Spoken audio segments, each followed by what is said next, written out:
Today's presenter, Brad Jones, is a performance marketing expert with Insurance Science DM. He has a diverse background in the Medicare space with experience in both data science and marketing. Brad's uniquely empirical approach to marketing makes for immeasurably higher results during the Medicare selling seasons. He will be sharing some helpful tips during today's webinar. Let's get right to it. Allow me to introduce our presenter, Brad Jones. Thank you, Scott, for that very nice introduction, and welcome everyone to today's webinar. So as Scott mentioned, we're going to talk about 9 tips for a successful AEP.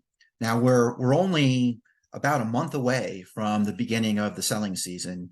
So, take a look at this. There may be a few of these tips that you still have time to take advantage of.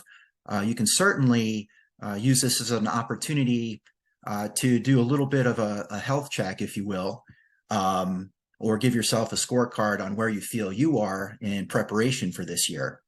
And obviously, you can use some of the tips during lock-in or OEP. So this should be very useful for those of you in attendance. As we go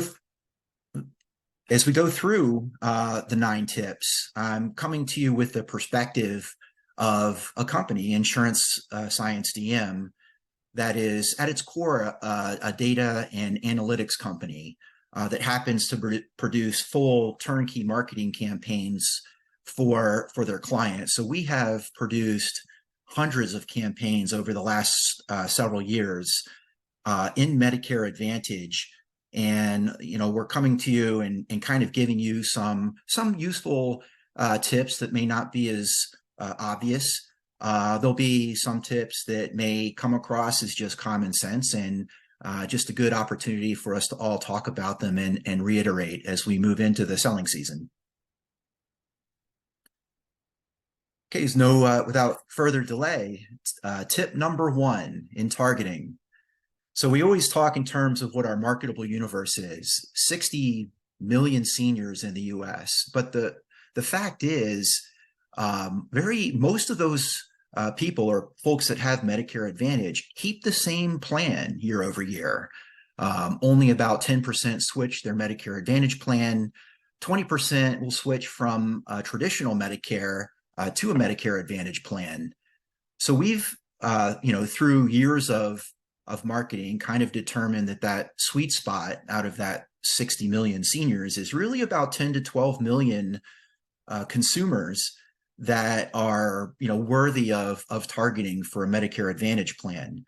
And that 10 to 12 million is at very large scale. So if your marketing budget allowed, say, for 30 million impressions for consumers, well, we would probably say, let's hit these 10 million 3 times. And obviously, we need ways to isolate the best of the best if your marketing budget, say, allows for 5 million or 2 million or whatever it is. So it's very important that we hit this approach from really 2 angles that are, the first is you want to make sure you've got a good data source to begin your marketing universe. More typical is using a compiled demographic files. That's terrific, but it's important for even better success to find more dynamic sources that have relevant shopping behaviors with the right timing and intent. And then once you have the right beginning data population, you'll want to kind of apply your data science. That would be your machine learning models to help you prioritize the best of the best. So let's say, for example, we came up with 10 million modeled very good consumers from a very relevant and timely data source, and your budget allowed for 5 million. We would use our machine learning models to isolate the best 5 million consumers for you to market to. Tip number 2, market research. I don't think this gets utilized enough. CMS provides you with a free set of data sets that you can go right onto their website and utilize and download and do some very nice things with that help you understand your marketplace and potentially help with your targeting. In fact, at the bottom of this deck, and you can get a copy of this presentation later, but maybe somebody on the panel could copy and paste the link to this CMS data set into the chat so that you have it. It's rather lengthy. I wouldn't want you to have to type all of that. So this particular data set that I'm displaying, and there are several, I just kind of picked one as an example, monthly enrollment by contract, plan, state, and county. And this one is from August of this year. You can get it from every month.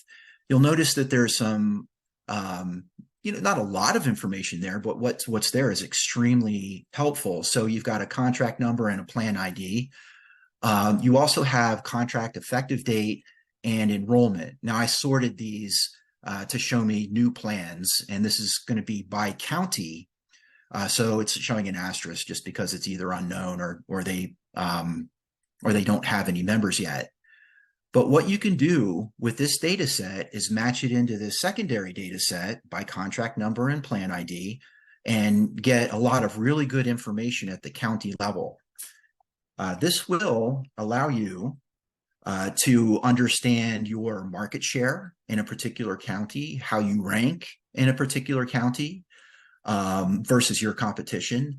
And with this contract effective date, it'll help you identify market disruption and see if there's any, new entrants coming into the marketplace. With a little more data work, and you would have to bring in multiple months worth of this data, you could also monitor those that have exited a particular market if you think that's a place that you might want to enter into. So again, this is free. Follow that link at the bottom of this page. It's an easy download, and with a little bit of really no more than Excel work, you can come up with some pretty good market research or really get a good competitive landscape. Tip number 3, creative. There are messaging approaches, and obviously with the number of campaigns that we've executed over the years, we have our point of view on the types of creative that work the best.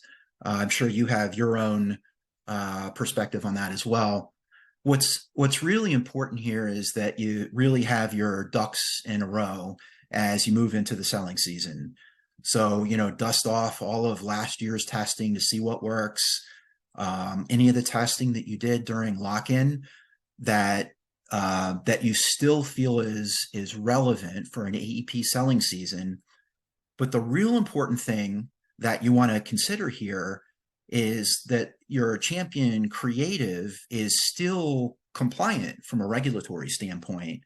CMS guidelines seem to have changed and increased in their requirements, especially over the last year to a year and a half.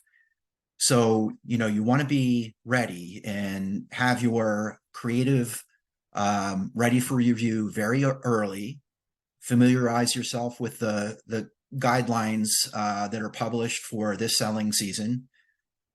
Be aware of how long you believe it'll take your compliance department for review. And if you're in a business that has upstream partners, you'll want to account for the amount of time it's going to take those folks to review as well. You'll have different requirements for online versus offline. Direct marketing and direct mail tends to have more restrictive requirements. And please anticipate revisions. This will help you get into market early in the selling season, and you only have 7 weeks to work with, so everything really needs to be timely. Tip number 4, testing. So, experimental test design has been in the marketing world for years.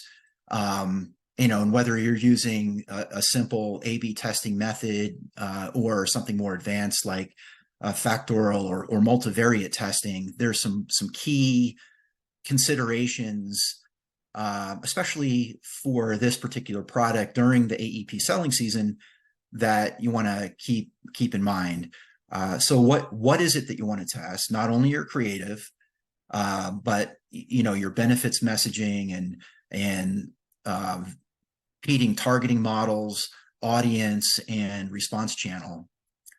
From a timing standpoint, much of what you're going to be testing this year will be implemented a year from now, right? There may be some things that you can still use during OEP or lock-in, but one thing that you absolutely can do, especially in the direct marketing world or in direct mail, is have some small and early well-designed testing in the very first week of AEP.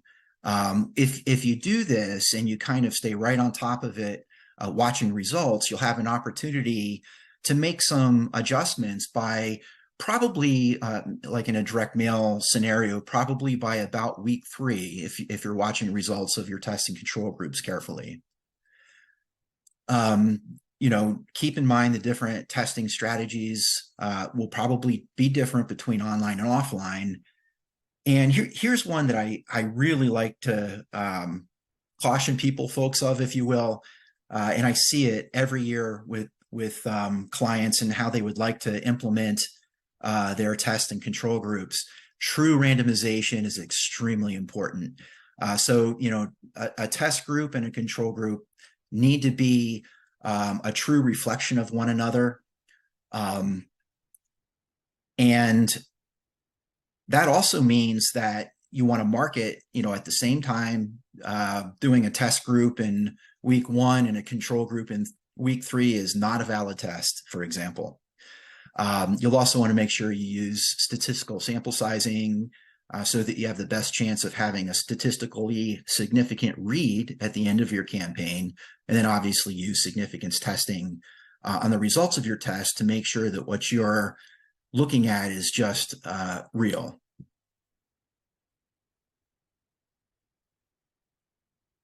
Tip number 5, reporting and attribution.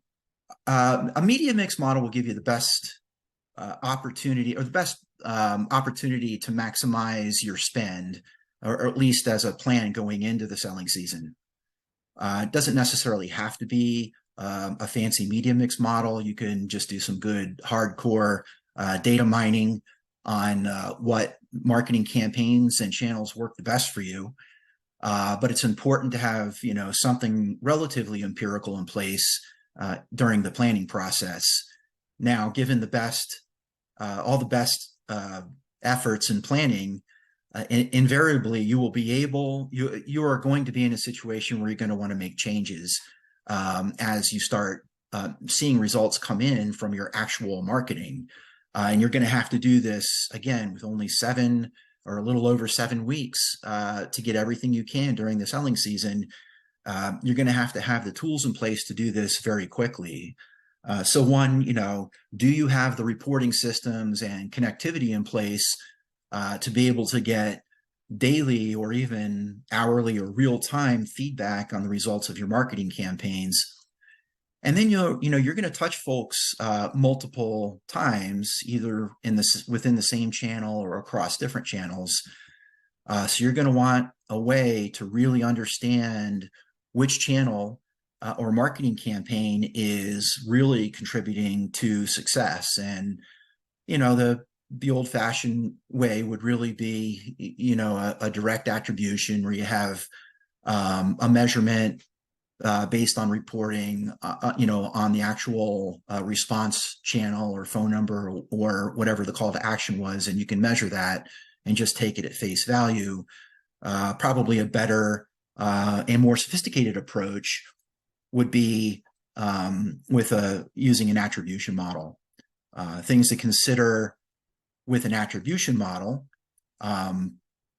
which can be set up to allow for a partial attribution, if you will. So if I touch somebody 2 times with direct mail and 3 times with a display advertisement, you'll have some reporting in place that'll assign a fractional allocation to which of those channels actually contributed to that consumer responding to you.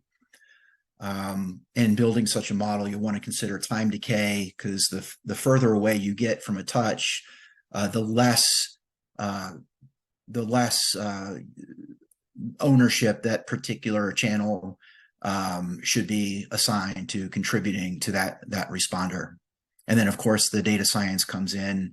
This is a pretty complicated concept, and probably best handled with an attribution model, and getting your data science teams involved to build that for you.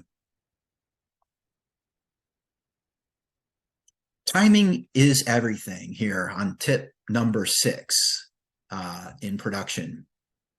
I'm going to make a pretty bold statement here that production timing during the selling season can be as important as your creative and targeting strategies. That's a pretty bold statement. Creative, we all know, can have a huge impact. Obviously, the targeting strategies, again, referencing back how we go from 60 million seniors to a 10 million universe of folks that we really want to go after, or even less, depending on your marketing budget. So, why is production timing that important? Well, again, it comes right down to, and more so, it's important in all types of marketing, but particularly in AEP and OEP, with that limited time window that you have to work with. So the first touch date, the first time a consumer hears from you, that needs to be right away, day number 1 of AEP. The clock is ticking here. You've got, say in the case of direct mail, you've got time to get in home that needs to be planned for. And you've got response time to consider as you get towards the end of AEP. You want to consider the number of times, and all of this, you want worked out and planned well ahead of time. Number of times that you're going to touch each consumer with each of the channels. You might use something fancy like a lifetime value model or expected lifetime value model. So you have kind of a maximum allowable spend per consumer. It doesn't have to be that sophisticated. You may just understand that you're going to hit your best consumers a certain number of times. Day of week, especially in direct mail, and it's actually true in other marketing channels as well, is important. Something that we've found over the years. Impressions viewed on Monday give consumers a much longer time to consider and take action. And your experience may be different, and that's okay. Use the empirical data that you have at your disposal. This is just what we have seen in our data. But landing in home or marketing to folks primarily on weekends, in our experience, hasn't been the most productive. And of course, and this kind of falls in the category of just some good common sense things to consider, is to make adjustments to your production plan to accounting for, we have Veterans Day and Thanksgiving right in the middle of the selling season, or Thanksgiving's more towards the end of the selling season, and any election days also need to be considered. A little tougher to plan around election days because it's not something that really occurs every year, and patterns that you see in the last election and everything else that happens in between that election and this election can make things a little bit different. But again, I think with some good common sense review of when these things happen, you can make some pretty good decisions and have a good impact in protecting your response. I think I mentioned the last day and the importance of that. You want to make sure your marketing is allowing enough time for folks to still respond. Throwing out some impressions or marketing, just a few days before AEP ends is probably not going to give folks enough time to come in the door, and needs to be planned for. Number 7, lead nurture. An unconverted lead should be nurtured. Just getting the response, and if it doesn't convert right away, kind of letting it sit there is not that productive. I know that sounds very obvious. Again, with the years that we've worked with our clients, it's very surprising early on in the relationships how few of them are really doing anything to remarket their unconverted leads. And there's lots of ways to do it. And from a lead nurture standpoint, outbound calling, email, even direct mail for the strongest leads that you think will have high lifetime values, display advertising.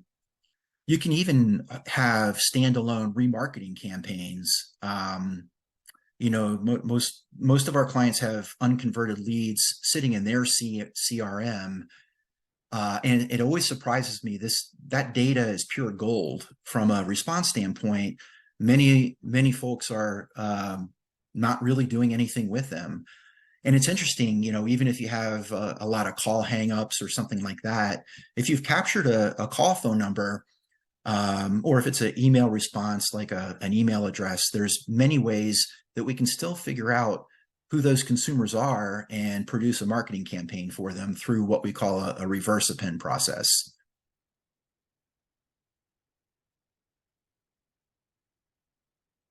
All right, tip number 8, sweat the small stuff. You had throughout the season, there's, kind of these smaller segments, if you will, that, most of us who market Medicare Advantage have kind of come to realize the ones that are, very profitable for us or work very well for us from a response standpoint. Some of the SNP program or special needs programs like D-SNP or the dual eligibles, the age-in populations, LIS or low income subsidy, folks that are losing their current plan for some reason, whether the plan no longer exists or they've moved to a new state or county where that plan isn't available. If those have worked for you throughout the year, they should be continued during AEP. Now, you may think that you're capturing those folks already, and you're probably capturing a lot of them. You may not be going as deep into those kind of specialty groups as you really should when you're trying to kind of capture them in the broader programs. But what's really important is in your messaging, just as you probably did throughout the year, you really want to segment these guys out and talk to them as if, very specifically to the group that they're in. So, D-SNP lead in your marketing materials, you want to talk to in ways that are very important to that group.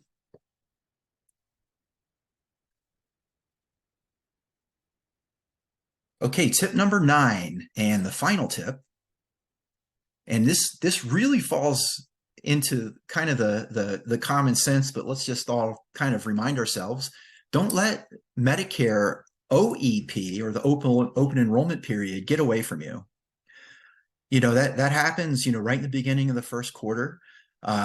Everybody's kind of working super hard, for 7 weeks during AEP. Then the holidays hit, and then we have this big, task to kind of roll right into. My suggestion here is just plan OEP at the same time that you plan AEP.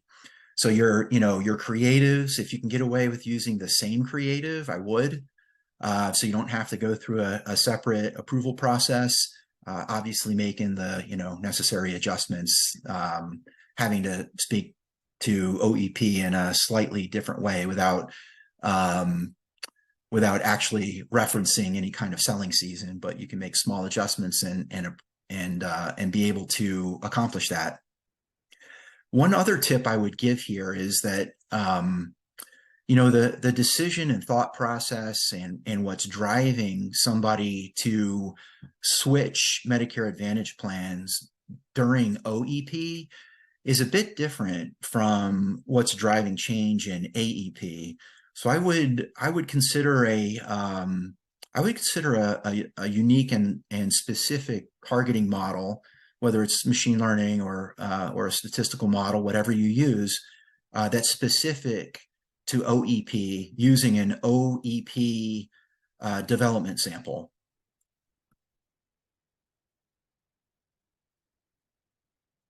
Okay, that's the last of the 9 tips.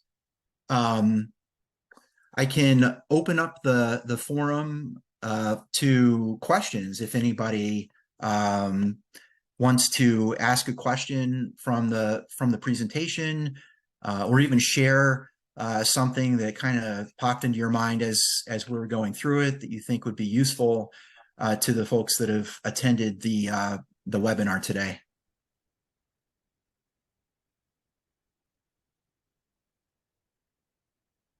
Nice job, Brad. Excellent presentation. Do you have access to the Q&A? Yes, sir. I'm opening that up right now.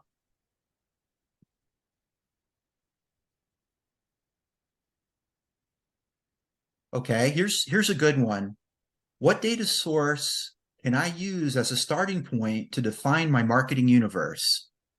That is a great question, referring to, I think, my mention that most folks are pretty familiar with the demographic data sources that are used as a starting population.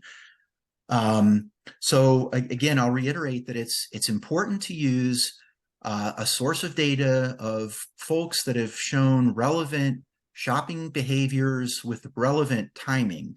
The timing doesn't have to be instantaneously necessarily, although that'd be great. But you want both intent and relevant timing to kind of define, and the obvious. I mean, you have to have the right age range and that kind of thing to make sure that you're Medicare eligible. One thing that we do is, we have our owned and operated, website that we can pull folks from for shopping behaviors, and hundreds of partner sites that we utilize to kind of collect that data. So it's good. Oh, one other thing I'll say too is it isn't necessary that they're specifically shopping for Medicare Advantage. I mean, that's a great data set, but through years of testing different online behaviors, we've also found things that are highly correlated to Medicare Advantage shopping. So one example of that, for instance, would be seniors that are showing online shopping behavior for discount medication, as an example. It's a great question.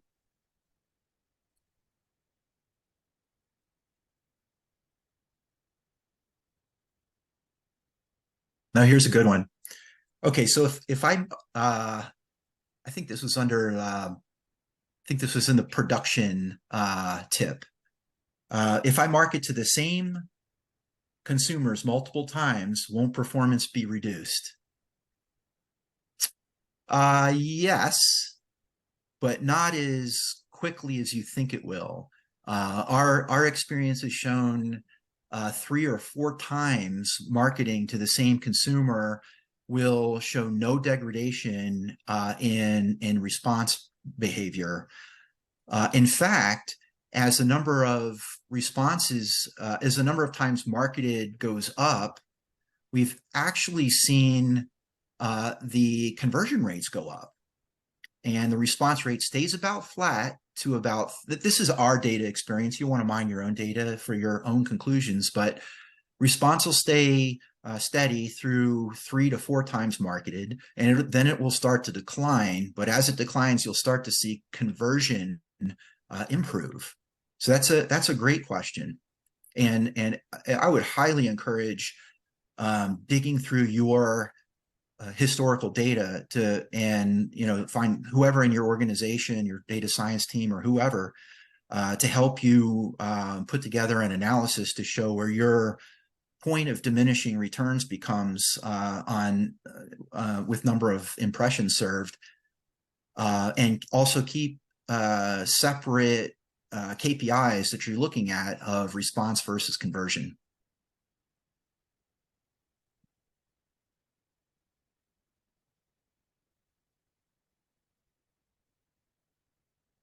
Okay, here's a great one. When should companies start preparing for next year's AEP?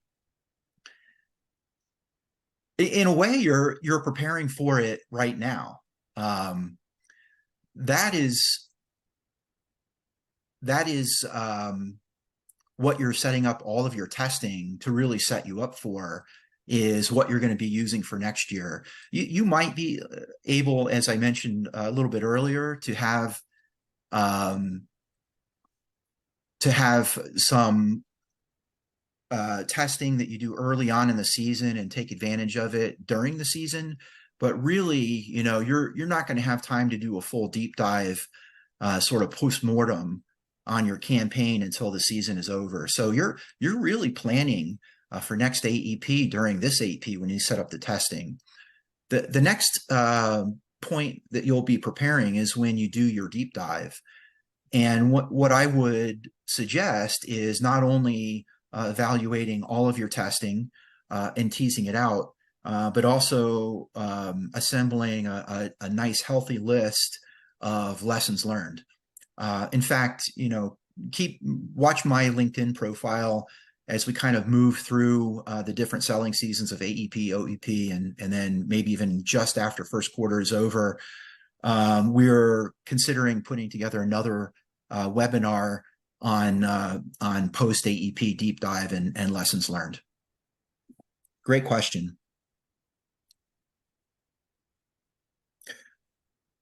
Okay, I think this one is referencing the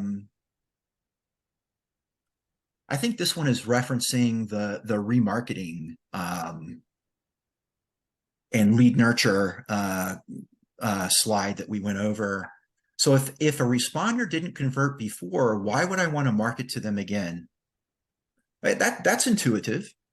I would probably ask the same thing if I haven't seen what I've seen. So, even if that person responded and they're sitting in your CRM from even a year ago, that consumer has shown you something. One, they are a shopper, in this Medicare Advantage world, right? They're out there, they're trying to find a better deal, save money, what have you.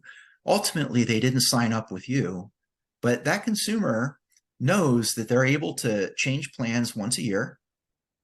And they've had an entire year to potentially become dissatisfied with customer service, just as an example, customer service of their current carrier. Or they may just be interested in seeing what else is out there. They're defined as a shopper. So, we've actually seen these former responders as one of the highest performing marketing segments that we do for our clients. And that's without really putting too much additional analytics behind coming up with targeting algorithms. So great question. And if you're not marketing to some of your former responders that are even a year old, you're missing out on some pure marketing gold. I know one thing our company does, if we're executing these kinds of campaigns on behalf of our clients, is we're even, and I think I mentioned this before, we're even taking responses that are in your CRM that may only have limited data appended to it. And we can take it through a reverse append process. So even if all you have is, like IP addresses or some digital breadcrumbs, email address is probably better, or just a phone number for some inbound calls that ended up just hanging up. They called during off hours or something like that, and they didn't, want to like leave a message on a voicemail, whatever the case may be. And we can figure out who those consumers are and make a very viable and profitable marketing campaign out of them. And you can too. Why would I worry about smaller SEP, special enrollment period, marketing segments during AEP? Wouldn't I end up marketing to them anyway with a national campaign? Maybe. My guess is that, you go through this big selection process and you skim off, maybe 10 or 20% of those folks that you would have marketed to during the regular season, as opposed to doing a specific marketing campaign that focuses and targets those guys directly. Keep in mind, if you've got a starting universe of 10 million and you're doing a campaign that's 1 million, you could very easily overlook a lot of D-SNP or low income subsidy folks. So you want to kind of give some special attention to selecting them directly. And again, the biggest advantage to doing that is being able to give specific messaging to those groups. And we've done a ton of testing in this area, general AEP testing versus talking to these folks as a potential dual eligible lead.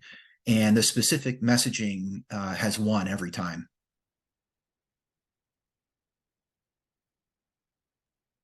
Brad, these are some great questions. We're getting close to our appointed time. I wanted to encourage one last question or two last questions from the participants. Any more? We have. There we go. How's that, Brad? Yeah, I would say I'm not seeing any other questions coming through. I wanted to. Scott may have some things to wrap up here, but I wanted to thank everybody for attending today. It was an absolute pleasure being able to spend a little bit of time with you. And I wish all of you and your companies the best of luck during this year's selling seasons. Please do not hesitate. You can grab my LinkedIn information from the slide that you see here. If you would like to discuss any of these things further, if you'd like a hard copy of the PowerPoint presentation that we went through, and I believe we've been recording the session, so we can actually provide the video if you'd like to share it with any of your colleagues. Fantastic, Brad. Really nice job. Well done. Lots of great information.